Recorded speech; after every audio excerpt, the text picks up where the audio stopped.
Hello and welcome back to the United Forum. This is bringing you your latest Manchester United news, transfer news updates, and your opportunity to voice your opinion now for the very first time in Sri Lanka. We are a little late today. In fact, about an hour late, which I do apologize for. Unfortunately, you really can't blame me. Fortunately or unfortunately, it was indeed because of a power cut, and we did have it quite late today at about 10 p.m. We normally have our power cuts quite early, and today it was at 10 p.m. So you really can't blame me. And if this does go on, we might have to prepone. In fact, prepone this show, not postpone, but prepone. Bring the show an hour forward, maybe at 9 p.m. on Sundays.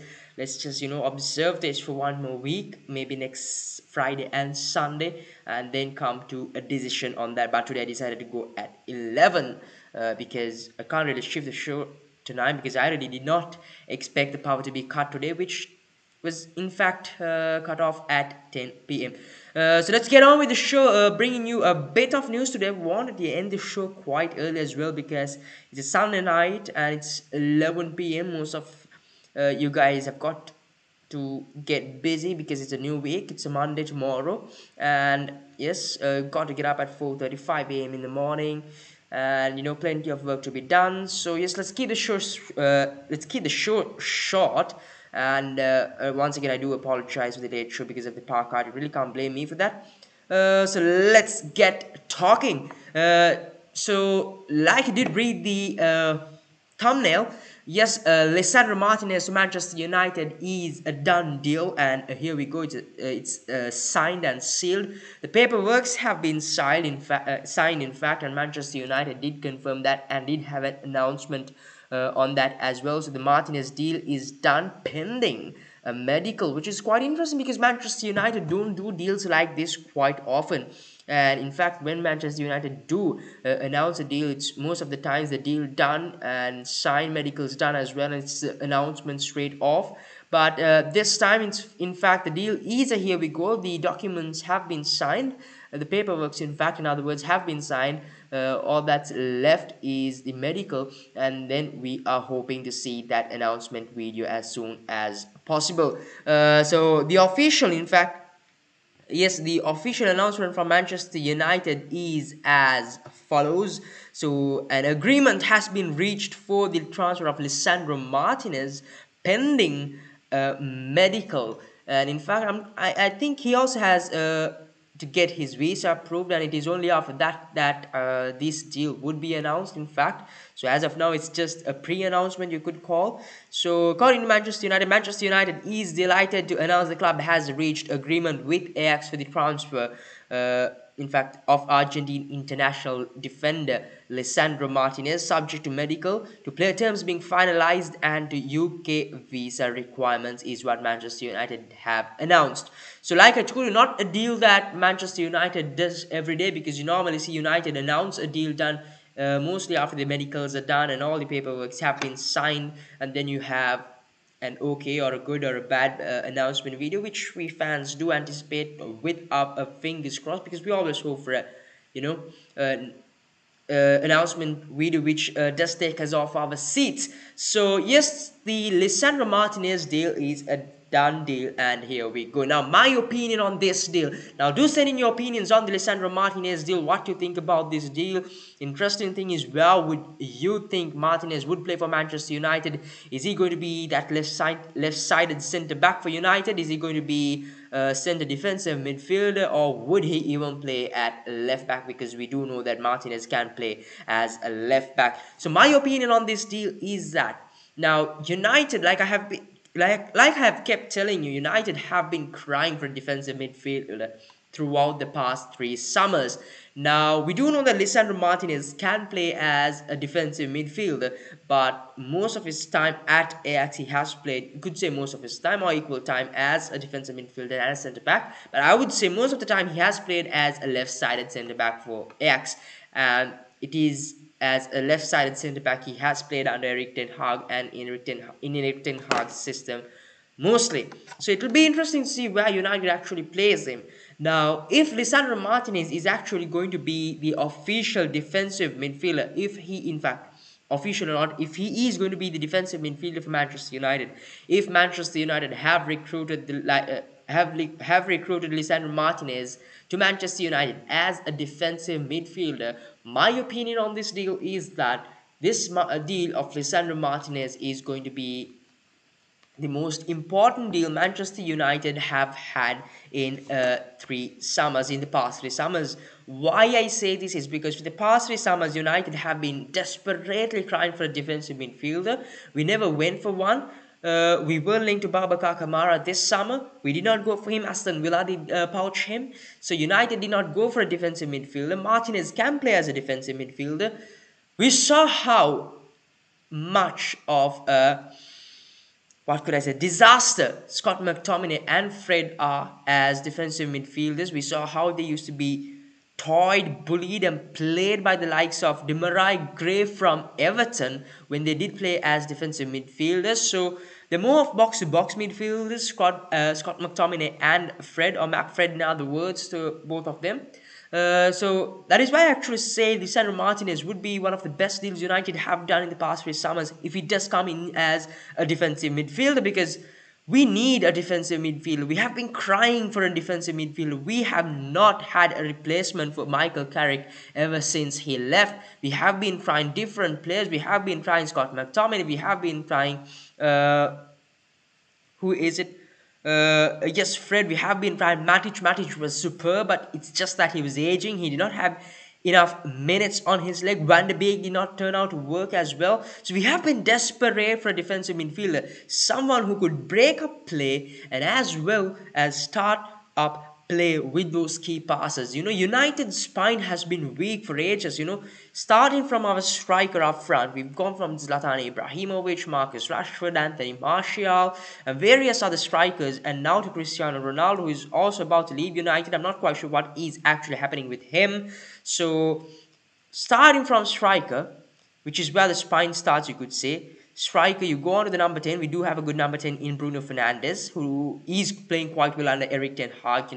People have been going at him because he goes to these Hollywood passes and does not keep possession of the ball, but he seems to be a much better player who is in more possession of the ball rather than going out for Hollywood passes, I would say. So yes, we've got a good number 10 in Bruno Fernandes. We don't have a defensive midfielder there. Scott McTominay and Fred is a disaster for Manchester United, not at all up to the standards of Manchester United, though the pundits say that Scott McTominay is a young lad full of passion. Man's almost 26 or 28 and still keep calling him a young lad. Mate, if he is a young lad, I think Ronaldo is young enough to play for Manchester United for about another 5 years. And moving on to centre-back, we did not have a centre-back either. Even under Jose Mourinho, we were crying for a centre-back. Mourinho was crying for a centre-back. He wanted Koulibaly, he wanted other defenders, but United went out and got him Victor Lindelof, and we had the other options of Chris Smalling and Phil Jones. Yes, we do have Rafael Varane now, who is a little injury-prone. So United's spine is still not strong.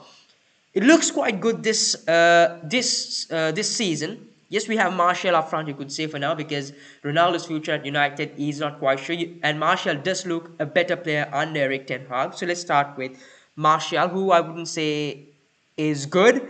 I would put him under the category of, if you take the categories best, better, in fact best, good and okay, or you could say average, Martial is there under average. As good, I think the best we could have is Cristiano Ronaldo at the moment. And a better striker we could have, I think, is someone like Victor Osimhen at Napoli, who I think is a little too much for United to afford this summer. So I really don't see him coming to United. But at striker, I would say if you do have Ronaldo, we do have the best. And if you take Martial, I would say he is an okay striker to start up that spine for United if you start it up front. So we got Martial, we've got a good number 10 in Bruno Fernandes, and as a number 6. A defensive midfield, if you do have Lisandro Martinez, that's part of the spine settled, because Martinez is quite a good player with the ball in possession. From what I've heard from a very reliable source, and which most of you know on Twitter as well, and I really don't think I should mention his name because you guys already know him. He is very good in possession and he is one of the best left-sided centre backs, and he can also play as a defensive midfielder, mind you. So I really do think we have got those two positions settled. And if Martial really does hit form and is consistent, I think we have got almost three-quarter of that uh, spine settled. And if Rafael Varane does manage to stay fit the whole season, I think that spine for United looks solid with Martial up front, in form Martial up front, Bruno Fernandes as a number 10, defensive midfield being Lisandro Martinez, hopefully does well at United because it's the Premier League now. And then at defense, you got Rafael Varane, and goalkeeper definitely David De Gea. Interesting thing, but what most sources say, and not just most sources, and United fans also say, is that Martinez is going to play as a left-sided centre-back. Now, the interesting thing about this is, all right, let's consider Martial, in fact, Martinez as a left-sided centre-back, because that is what most people, predict him to predict his role at what his role at United would be. But if he is a defensive midfielder, he is definitely going to start over Fred and Scott McTominay. And considering the fact that we have paid 67 million, which I do think United have overpaid for. Now, what we all first heard was the deal was going to be about 46 million with add-ons, but what we did get today from verified sources is that United have paid almost 66 million for Lisandro Martinez, which I do think United have overpaid for. Now, to give you confirmation on that, let me just find that for you. And as it states here as well. Now, almost there, so give me a minute. Yeah, so paperwork signed between Ajax and Manchester United, deal completed for Lisandro Martinez on permanent move, 55 million fee with add-ons, which goes up to 67 million. So if it is 55 million plus 67 million, that's almost 12 million in add-ons, which I do think United have overpaid for. The perfect deal for Lisandro Martinez would be, for me, is going to be 46 million. But you can't change that. United being United have paid 66 million for Lisandro Martinez. Now, if he does play as a centre-back, if he is going to be that centre-back for United, if he is going to be the new recruit as a centre-back for United, where does Lisandro Martinez play? Now, if you take the centre-backs at Manchester United, the centre-backs we have are Rafael Varane, Harry Maguire, Victor Lindelof, Eric Bailly, Phil Jones, and a few other academy players. Now, the starting centre-backs without Lisandro Martinez, for me, in my opinion, should be Eric Bailly and Rafael Varane, which would be Harry Maguire and Rafael Varane, because Harry Maguire is the captain of Manchester United, which I think should be changed. I really do think that Harry Maguire should be stripped from the captaincy. Maybe Rafael Varane, Ronaldo if he does stay, Bruno Fernandes or David De Gea should be captain, in my opinion. But it is what it is. Ten Hag did give us confirmation on that as well. So Harry Maguire is the captain, so he is definitely starting almost every game of the season because he's not injury prone. And Rafael Varane definitely next to him whenever he's fit, and not Victor Lindelof. Alright, two solid centre backs there. You wouldn't say solid, but two permanent centre backs who will be starting definitely there in Rafael Varane, who's world class, and Harry Maguire, your captain. You've paid 67 million for another centre back just to bench him. Is that what United are telling me? Definitely not, because if you are paying about 67 million for a left-sided centre back, you've got to start him. Now, if you are starting Lisandro Martinez, where are you going to play Martinez? Are you going to drop your club captain, Harry Maguire, which I don't think would happen? Or are you going to drop four-time UCL winner, one-time World Cup winner, world-class centre-back Rafael Varane, which seems to be very much the likely option? Which is actually a shame, and which I would say would only happen at Manchester United. In my opinion, what I would do is I would start Rafael Varane and Lisandro Martinez as the centre-back pairing. But considering the fact that Harry Maguire is the captain of Manchester United, you really can't drop him either, because Erik ten Hag has confirmed that Harry Maguire is the club captain. So does that mean you're going to drop Rafael Varane? Now, this is what you call a Manchester United situation. You overpay for a player, just like you did for Harry Maguire. You overpaid for Harry Maguire, and to add that cherry on icing, you gave him the captain's armband and made him the official captain of Manchester United. You've overpaid for Lisandro Martinez. Yes, he has the potential to be one of the best centre-backs in Europe, or at least in England at the Premier League, you could say. and you've overpaid for him as well, and you can't bench him. And at the same time, you've got your club captain who you have to start. You have a world class defender in Rafael Varane who you have to start. You've also overpaid for a defender in 67 million who has the potential to be one of the best defenders in England, you could say, or even in Europe. A Manchester United situation, what would you do? Now, sending your opinions on that. In my opinion, what I do think would happen. Now, I hope and pray the situation at Manchester United, considering captaincy, is going to be a little like Manchester City. Because you look at Manchester City, you look at what Pep Guardiola does. He starts players based on performance, he rotates players well, and the captain's armband is rarely given to a player permanently. In fact, yes, they do have a permanent captain, but that captain is being dropped because you see Kevin De Bruyne wear that captain's armband when he starts. When he's dropped, you see Gundogan. At times, you saw even uh, Ruben Diaz wear that captain's armband. When Diaz was dropped, you see at times even Aguero when he was playing as well, captain that team. With captaincy, I would like a situation like that for United where you don't have a permanent captain. You keep switching that armband based on the performance of players. You start players. So based on performances, you start two of the three top centre backs you have. So in my opinion, what I would do is strip Harry Maguire off captaincy and tell the players you start the next game based on your performance on the previous game and your performance in training. Now, I would ideally start Lisandro Martinez and Rafael Varane. Left-sided centre-back would be... Now this is if Martinez does play as a centre-back. I would play the left-sided centre-back is going to be Martinez for me. Rafael Varane. If you do get a right-back, yes, he would play. It is going to be Dalot. And definitely the Malacia, Teles or Shaw at left-back. Now, if this and then that captain's armband you keep rotating according to the most experienced player in that starting lineup is what I would do. Now, if this does not happen at United and if the captain's armband is going to be on that arm of one player, that's definitely going to be Harry Maguire. So you have got to start Harry Maguire. Are you really going to drop Varane and start Martinez? Or are you going to start Varane and drop Martinez? One advantage, which is an unfortunate advantage, you would say, is that Rafael Varane is a little injury prone.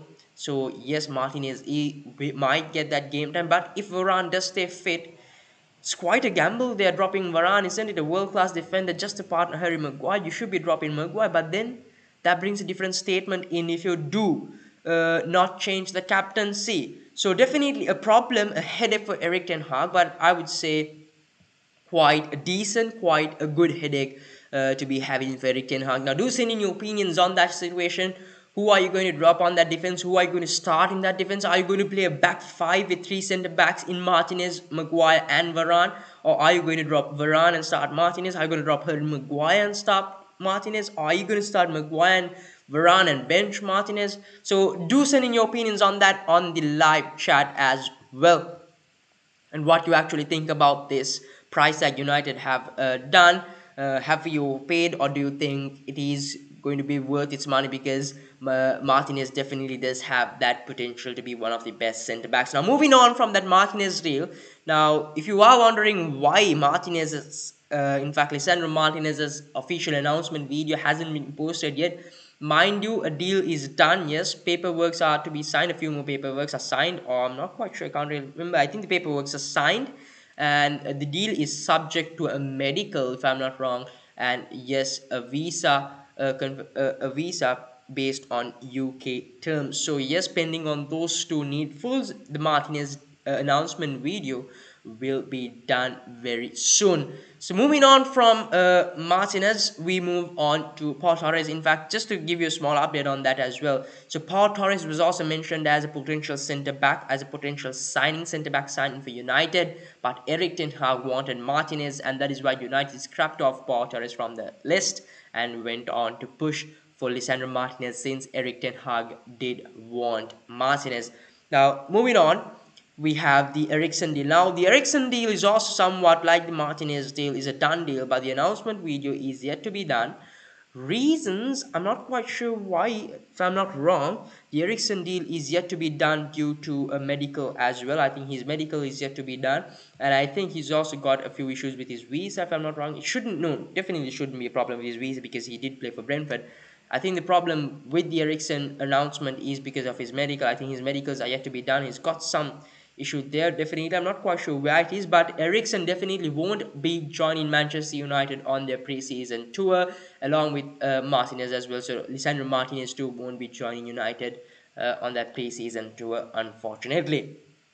Now, updates on the preseason tour. United did move to Thailand for their preseason tour, against whom they did play Liverpool on a friendly against the dangerous Darwin Núñez. Young flops Liverpool against, in fact, Manchester United, and we did manage to beat them 4-0. And it was quite a lot of positives from that game. Yes, United, in fact, the goals we did score were not the best of goals, I would say, but quite a lot of positives to take from that game. United did play a high line. You saw a lot of pressing. You saw Bruno Fernandes more in possession with the ball than going for Hollywood passes. And another very big positive for me personally, the biggest positive was to see Sancho play off the right, because we did buy Jadon Sancho on the right. He was a beast at Dortmund at the right. We saw the chemistry Ashraf Hakimi, Jadon Sancho and Erling Haaland did have in that Dortmund side as well throughout the years, and he was a beast in my opinion. He was on strong on that right, so I definitely would love to see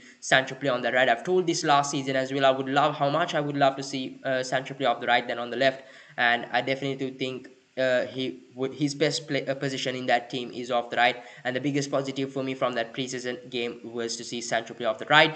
Rashford did play on the left as well. He did score a goal, if I'm not wrong.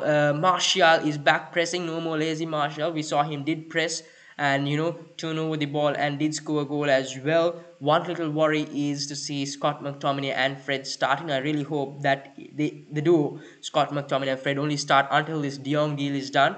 Another huge positive for United is Savage. Was it Charlie Savage or Rob Savage? I'm not quite sure. Anyway, it was Savage and Zidane Iqbal were two huge positives for United. I think Iqbal seems to be a player good enough to start in that starting 11, in my opinion. If I was Eric Ten Hag, if I was Eric Ten Hag, I would start Zidane Iqbal over Scott McTominay. Now, the thing with Iqbal is, like I told you, I do think he is good enough to start for Manchester United. He's open to receive the ball way better than Scott McTominay. His passing is way better than Scott McTominay as well. But Iqbal is only 19. What you shouldn't do with Iqbal is what United did with Elanga the previous season.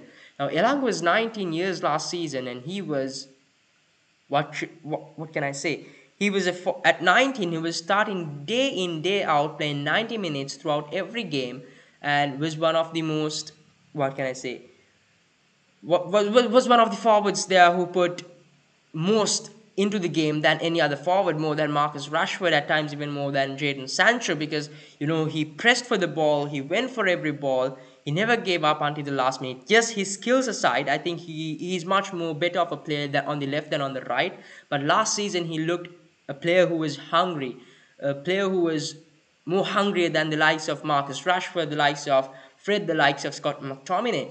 But I think there was too much game time given for him. The pressure on Elanga was way too much.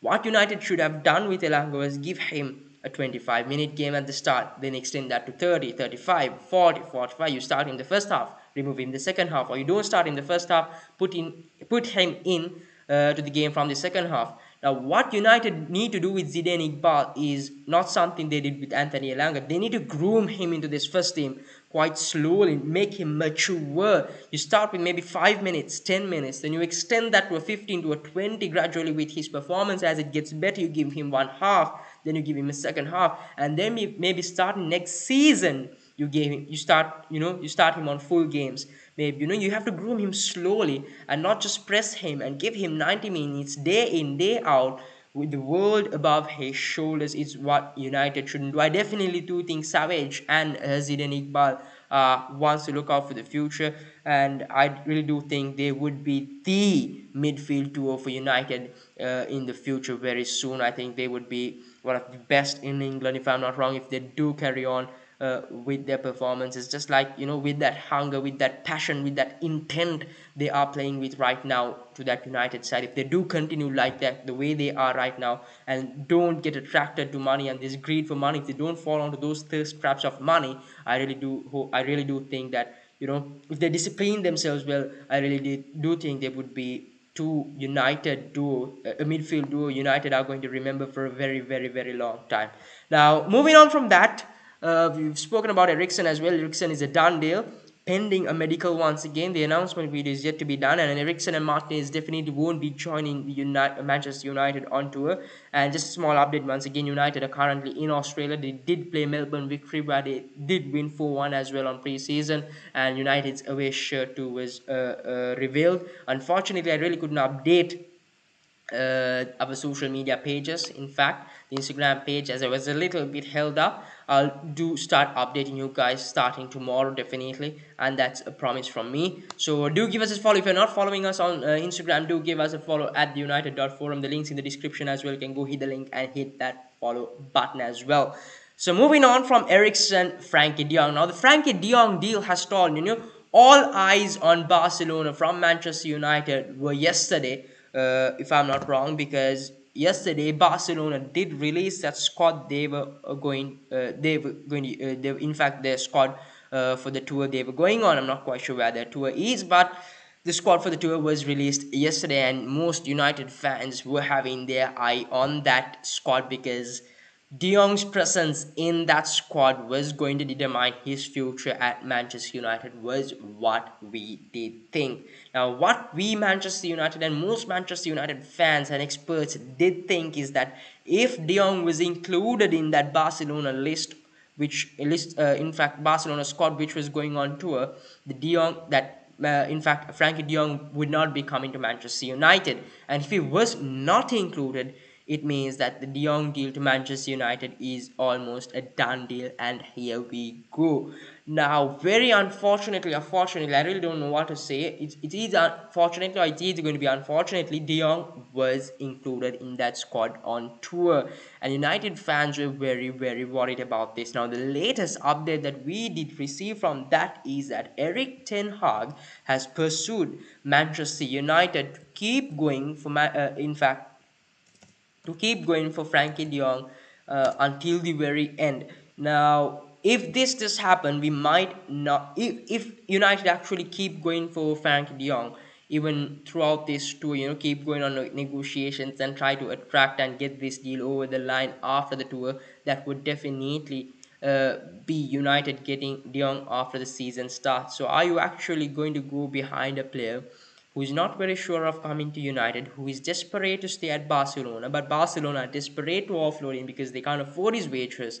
A situation which is quite a weird one, you could say, because De Jong wants to stay at Barcelona, Barcelona wants to offload De Jong. De Jong's dream club is Barcelona. He prefers to stay at Barcelona and does not intend in coming to Manchester United. So very weird and a difficult situation for Manchester United there, because we have to, you know, plead this player on your knees to get him to Manchester United. That sort of a situation it is. So it's a huge risk if we do still keep going for for Frankie de Jong, because he is in that squad which is touring which is on tour. I'm not quite sure where Barcelona are touring, so which is on tour. So it's a huge risk United still going for de Jong if you do actually go for him like Erik ten Hag does. Now, what Erik ten Hag just want United to do is to go for de Jong until the very end and then get him. So if you do that, Frankie de Jong is likely to join United after the season starts. So you might see de Jong at least missed one or two games for United, depending on how late or how slow the deal would be done. So a huge risk, like I told you, by United, because we can go on till the very end, just like Erik ten Hag has told us, with positives. And at the end, Barcelona might some sort of find some miraculous way of affording his wages, and sadly de Jong decides to stay at Barcelona definitely because that is his dream club. Then the situation United are in is going to be a very, very difficult one. A situation where the fans are not going to like it and might actually cause danger for Manchester United, because you should have pursued for other deals, got other deals done, and gone for a backup option of de Jong. Now, all right, let's just assume that this De Jong deal does not get done. Who do we have as backup options? Yes, definitely, like the fans do say, it's Ruben Neves, Yuri Tielemans, and a few other options. Now, yes, Ruben Neves is good. Yes, Yuri Tielemans is good, but that they are not as close to as the quality of Frankie De Jong. I think Frankie De Jong is a world-class midfielder. He's just 25, playing for one of the biggest clubs in Europe. Yes, they have gone down a country mile because of financial reasons, but the fact that they are one of the best clubs in Europe is not denied. And yes, I do think Frankie de Jong is one of the best midfielders in Europe. He has not had the best of seasons with Barcelona. Plenty of managers changed for Barcelona as well, just like in United, so not a settled situation there. But the qualities that Frankie de Jong possess, I really don't think the likes of Ruben Neves and Yuri Tielemans possess those qualities. And that is why I do think that losing on Frankie de Jong is going to be a huge loss for United. But at the same time, going for de Jong until the very end is also going to be a huge risk for United, and that is why I think we should seek for backup options. Ruben Neves is good, but I really do think he is a little too costly. If Wolves do ask for about 75 to 80 million, I think for a price like 75 to 80 million, you need a player of Frankie de Jong's quality. And when you have a player of Frankie de Jong's quality for 80 million, would you go for that 80 million with that 80 million for de Jong, or would you go with that 80 million for Neves?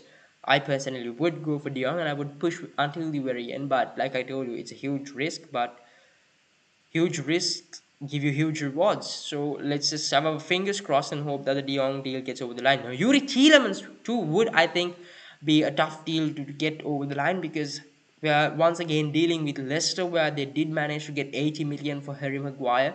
So I do think they would make use of that situation and increase that asking price for Yuri Tielemans. What I do think the ideal asking price for these two players are, that is Yuri Tielemans and Ruben Neves, would be 60 million to 65 to 70 million respectively. So it's going to be 65 to 75 million between that line. I wouldn't go for 75 million and 80 million. In my opinion, I personally wouldn't go for 75 and 80 million for Ruben Neves or Yuri Tielemans.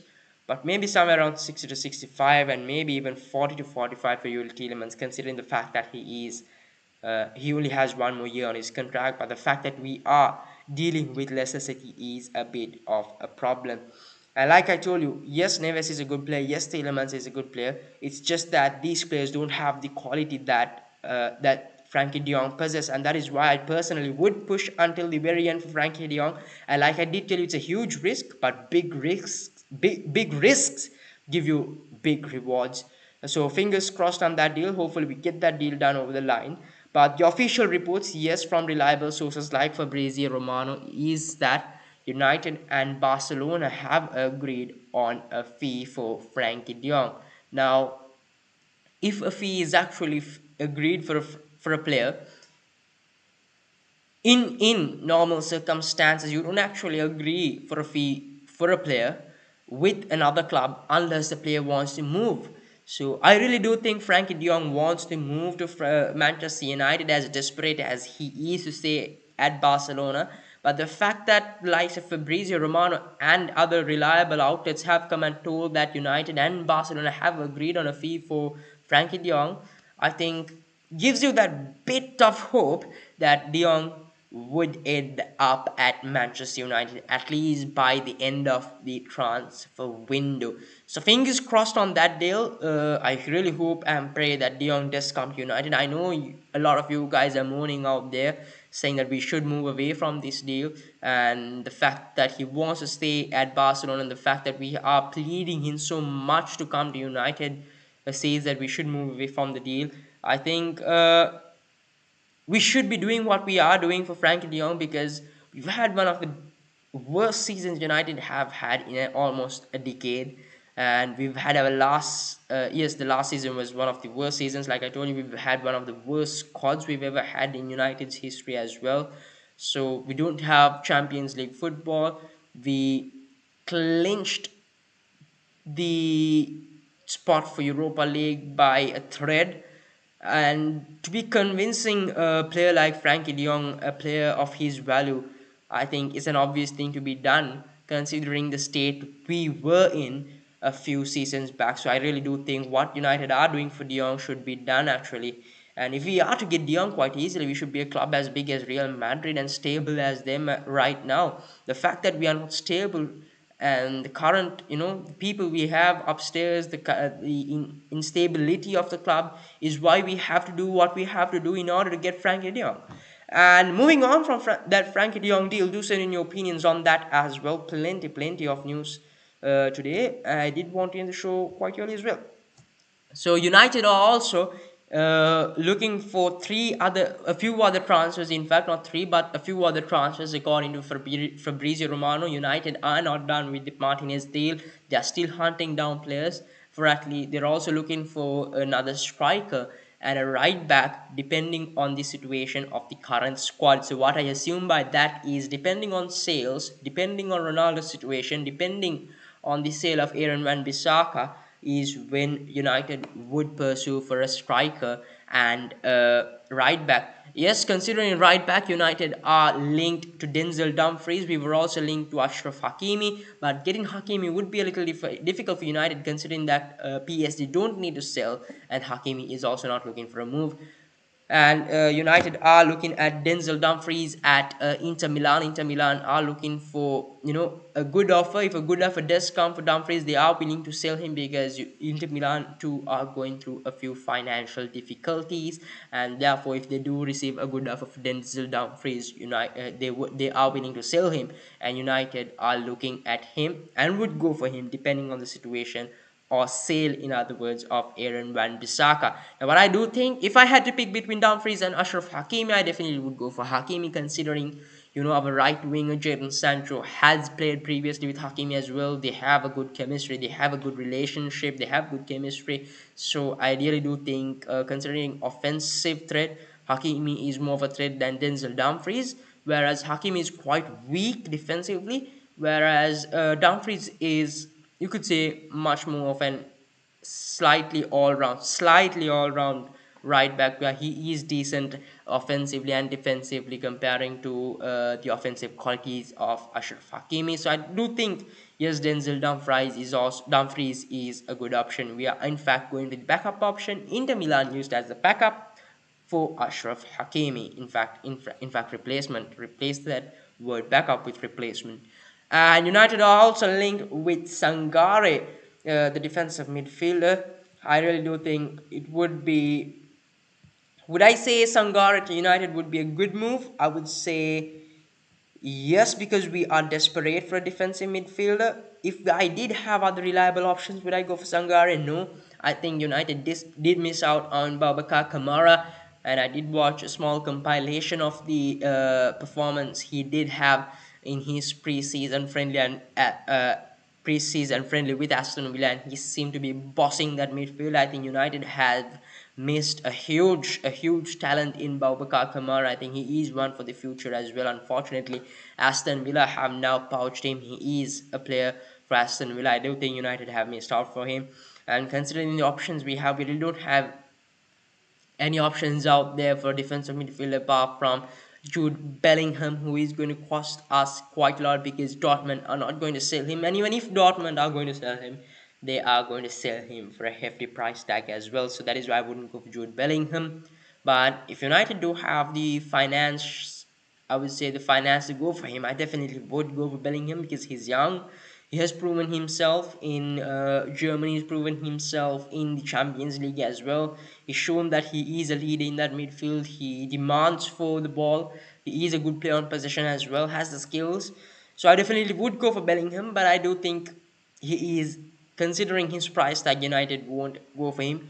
I think if United do go for him, I think it's just too good a deal for United to be doing with the Glazers up there. So I really don't think United would be going for him. Sangare to United, I'm not quite sure. I think it's a 35% deal. Yeah, 35% deal in my opinion. But I really do think United need a defensive midfield if we are going to play Martinez as a left-sided centre back. Now, considering tonight's show, that's pretty much it, folks. Just to give you a cover up on today's content, we did cover up on Martinez. It's a done deal, subject to a medical, and then you will see the announcement video. Where would Martinez play as centre back or defensive midfielder? Do send in your opinions on that. A 67 million deal. Have United overpaid for it, or are we going to, is that money going to be worth the talent? Torres was mentioned on that centre back list, but since Ten Hag did want Martinez, United pursued with Martinez. Eriksen deal is yet to be done. In fact, Eriksen deal is done, but the announcement is yet to be done by Manchester United. In fact, the announcement video, you could say, subject to a medical. What would United's centre back pairing be? Is it going to be Varane, Maguire, Varane, Martinez, Varane, Lindelof, Maguire, Martinez, Maguire, Varane? What is it actually going to be? De Jong deal is stalled. At the moment, De Jong is currently on tour with Barcelona as well. What is actually going to happen with that deal? Denzel Dumfries mentioned on Manchester United transfer list as a potential right back if Aaron Wan-Bissaka is sold, depending on the situation in United. Sangare also a name in fact linked to United, and a deal United would look to move on considering their outgoings. That's pretty much it for tonight's show, folks. I hope you've enjoyed the show. Do send in your feedbacks, your comments on the live section and on that comment section. If you are new here, do smash a like on the like button. Do subscribe to our channel at the United Forum. We are live every Friday and Sunday at 10 p.m. and do give us a follow on our socials at the United.forum. Links in description as well. You can go hit that link and give us a follow on Instagram. Until I see you next week at 10 p.m. Hopefully, if the situation in the country gets better and the power cuts not at 10 p.m. Have a blessed week and a good night. This is the United Forum.